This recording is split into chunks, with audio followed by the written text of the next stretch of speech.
suis Yanis Elfaya, je suis en B2 3D animation à Innov. Et dans le cadre du concours UEFN, on a créé un jeu sur une base d'escape game, mais avec une double temporalité. C'est-à-dire que c'est un escape game où on peut passer dans le futur et dans le présent. Par exemple, dans le futur, on a une porte fermée, on passe dans le passé, elle est ouverte, donc on peut continuer. En fait, c'est une histoire simple où on doit aller retrouver une personne pour régler un problème.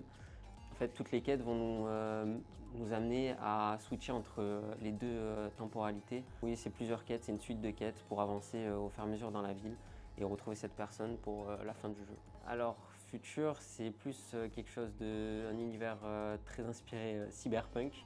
Et passé, c'est plus dans les années 2000, un peu un milieu rural, en campagne, etc.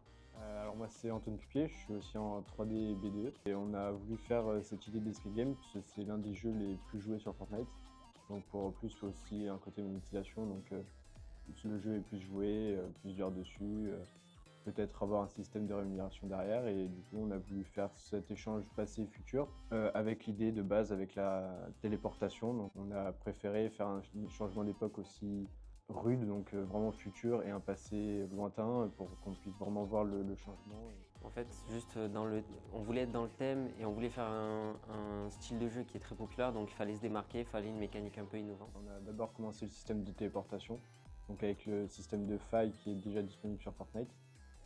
Et vu que nous, ça nous allait pas et que c'était un peu trop classique, on a voulu faire un système avec le système de code verse dès le début pour qu'on puisse partir sur cette base-là et après construire le plan et les différentes quêtes autour de ça. En fait, vu que notre idée de base elle était assez complexe, on s'est laissé une journée pour voir la faisabilité de notre projet. Et au final, à la fin de la journée, on était satisfait, on avait réussi à avancer comme on voulait, donc on a continué sur ça. Et voilà, après on s'est pas arrêté, on avait un objectif, on a eu beaucoup de problèmes, mais tout le temps on dormait pas en fait.